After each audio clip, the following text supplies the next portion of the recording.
Selamat datang di mata kuliah rangkaian listrik dengan saya Bulia. Kali ini kita akan bahas tentang Kirchhoff Voltage and Current Law. Oke, pada pertemuan kali ini kita akan bahas tentang Kirchhoff Voltage Law dan Kirchhoff Current Law. Nah, sebenarnya ini adalah ekspansi dari hukum Ohm, di mana kalau di hukum Ohm itu arus yang mengalir pada suatu penghantar itu akan equal sama beda potensial di penghantar tersebut. Tapi kalau di hukum Kirchhoff, ini analisisnya bisa diterapkan, diekspansikan ke dalam sebuah sirkuit. Jadi di situ ada gabungan beberapa penghantar, atau misalkan di sini kita sebut saja penghantarnya ada 2 buah resistor di rangkai seri. Kita labeli di sini R1, R2 itu kan ya, kita hubungkan seri, kita labeli R1, R2 untuk tiap penghantar di sini, dan arusnya adalah I1 dan I2.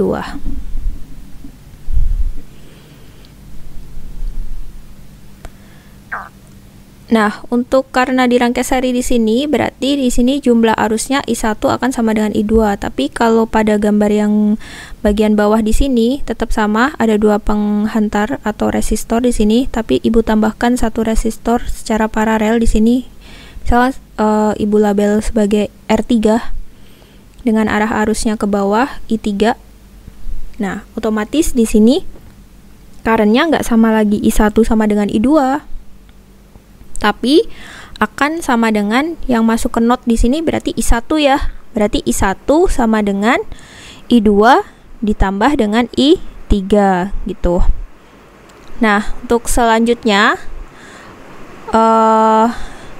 untuk kasus ini sebenarnya adalah konsep dasar dari hukum Kirchhoff yang current, yaitu arus atau Kirchhoff current law. Di sini jumlah arus yang masuk akan sama dengan jumlah arus yang keluar gitu. Nah, untuk contohnya misalkan di sini paling gampang adalah ada beberapa penghantar, kawat penghantar masuk ke sebuah lubang node di situ. Misalkan di situ ada sebuah titik atau kita sebut node, di mana penghantar yang ini adalah membawa aliran arus 1 ampere, 2 ampere, 3 ampere, dan yang keluar dari node itu 2 ampere. Nah, berapa I yang keluar dari penghantar ini? Nah, coba kita analisis pakai hukum Kirchhoff yang current ini. Nah, jumlah I masuk akan sama dengan jumlah I yang keluar. Nah, misalkan di sini yang masuk ada 1 ampere, 2 ampere ya kan ya. Berarti kita tulis 1 ampere, kemudian 2 ampere di sini yang masuk ke node, 2 ampere, 3 ampere. Nah, yang keluar di sini ada 2 ampere. Di sini ada I yang kita cari, berapa I-nya gitu. Kita jumlahkan aja di sini, berarti 5 tambah 1 6 ampere sama dengan 2 ampere ditambah I. Nah, berarti I-nya tinggal kita pindah ruas untuk yang 2 ampere jadi negatif ya. Berarti I-nya di sini untuk kasus ini adalah 4 ampere gitu.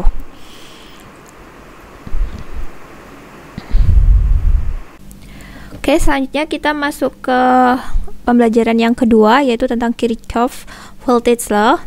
Nah, di sini kita lebih fokus ke voltage berarti ya. Nah, misalkan di sini Ibu punya sebuah resistor dan sebuah baterai ya. Di sini misalkan resistor dan di sini ada sebuah baterai.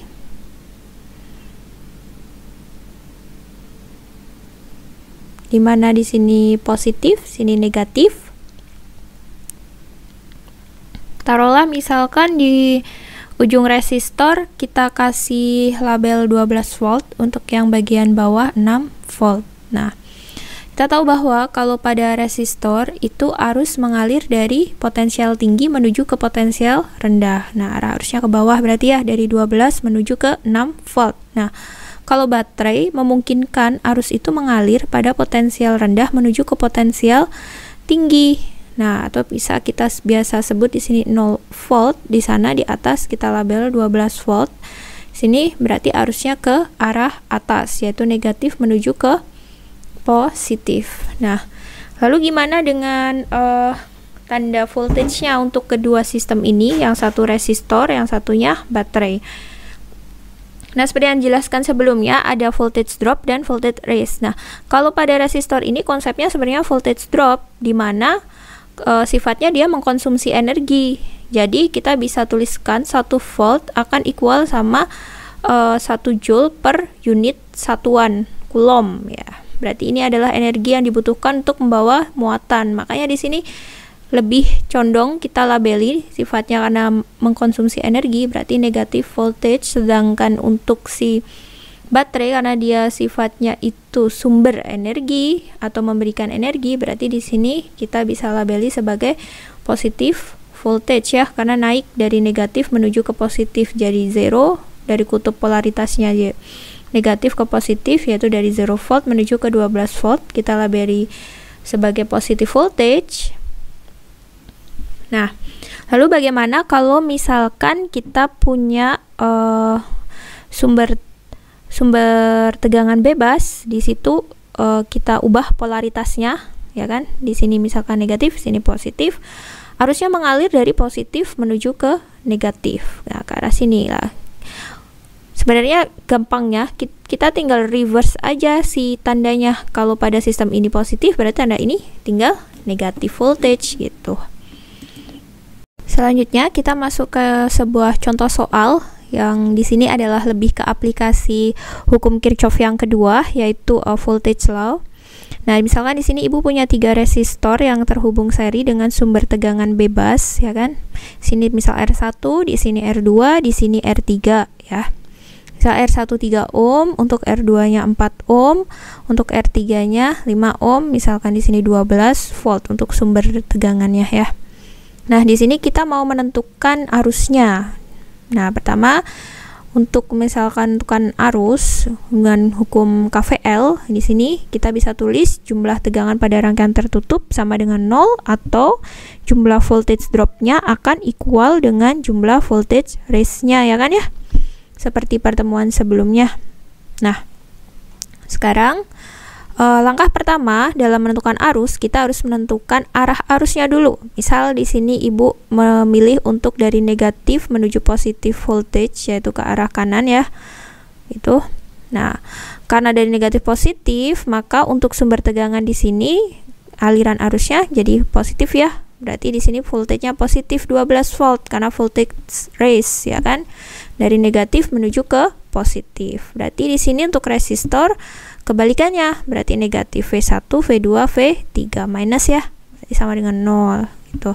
Nah, karena di sini pakai rangkaiannya resistornya seri, berarti untuk KCL di sini yang current kita pakai hukum yang resistor yang seri. Berarti untuk di sini I1 sama dengan I2 sama dengan I3, atau kita labeli I gitu ya.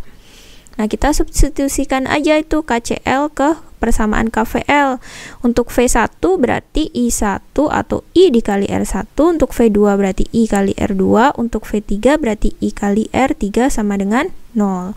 Nah, tinggal kita masukkan nilainya di situ, 12 volt. Berarti 12 volt minus I dikali R1-nya ada 3 ohm, ya kan? Untuk R2-nya berarti 4 ohm, berarti 4I di sini, R3 5 ohm berarti 5I sama dengan 0. Kita jumlahkan di situ. Ada 12 volt, 3 4 5 berarti ada 12I sama dengan 0. Tinggal kita pindah ruas di sini, 12 volt di sini volt ya, V di sini bukan voltage persamaan. Jadi ini 12 volt sama dengan 12I gitu. Berarti berapa besar arusnya? Kalau gitu 12 dibagi 12 1 ampere. Nah, untuk rangkaian di sini berarti semua resistor di sini arusnya sebesar 1 ampere karena dirangkai seri. Nah, kalau misalkan kita mau menerapkan hukum Ohm untuk menentukan semua beda potensial pada setiap ujung-ujung resistor itu berapa, kita bisa pakai hukum Ohm nih. Beda potensial akan equal sama dengan I kali R-nya ya. Kita misalkan di sini mau cari beda potensial untuk resistor 1, misalkan nanti pertama kita marker dulu nih untuk yang tegangan tinggi, misalkan pada rangkaian di sini titik ini 12 volt, titik A ya, titik B, di sini ada titik C, yang di sini kita marker misalkan di sini ground 0 volt, di atas 12 volt ya. Berarti misalkan kita mau cari beda potensial antara titik A dan B, berarti VB minus A ya, ini salah bentar, harusnya VB minus A gitu. Sama dengan apa? Karena dia sifatnya konsum energi, berarti negatif IR1, karena voltage drop ya, berarti IR1. Nah, berarti VB untuk pada sesuai hukum Ohm di sini, berarti VB sama dengan gal pindah ruas VA minus IR1. Nah, VA-nya di sana berapa pada rangkaian itu? Dari 0 to titik A, di situ VA-nya ada 12 volt. Berarti kita tulis 12 volt minus I. I-nya 1 ampere. R1-nya adalah 3 ohm. Di sini kita substitusi R-nya 3 ohm. Nah, berarti 12 dikurangi 3 volt ya. Karena ampere kali ohm, jadi volt. Berarti totalnya 12 kurangi 3, 9 volt. Nah, untuk titik C, antara titik C dan B gimana? Ya udah, tinggal cari VC min VB-nya sama dengan minus I. I-nya, R-nya yang mana? Berarti R2 di sini. Berarti VC sama dengan pindah ruas VB positif, negatif R2. Nah, untuk VB-nya kita udah dapat tadi 9, I-nya 1, R2-nya kita masukkan 4 ohm. Berarti 9 dikurangi 4, 5 volt. Nah, gimana dengan C ke titik yang D misalkan, atau 0 volt di sana? Berarti langsung aja pakai hukum Ohm. Langsung I kali R. I-nya 1 ampere, R-nya 5 ohm. Ya, berarti 5 volt. Kita bisa lihat C kan 5 volt, kita dapat tuh VC 5 volt, untuk di sana 0, berarti 5. Sekian pembelajaran kali ini. Apabila ada saran terkait topik yang perlu dibahas ke depannya, silakan masukkan ke kolom komentar. Thank you and see you.